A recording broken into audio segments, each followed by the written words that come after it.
Bookmarks allow you to mark areas of importance within a book for easy reference in the future.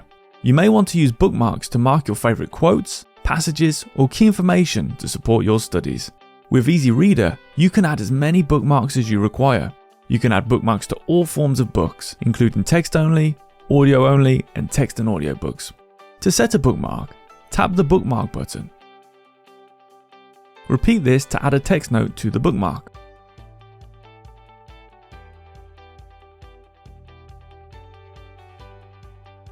On a Windows computer, press B to insert a bookmark and then press B again to add a note. On a Mac, press Command and B to insert a bookmark and then press Shift and Command and B to add a note to the bookmark.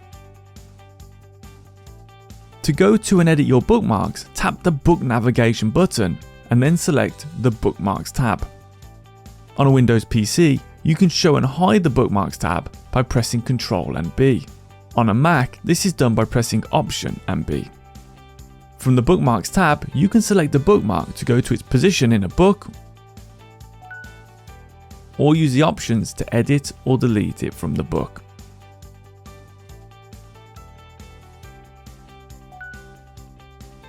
Read on to learn more.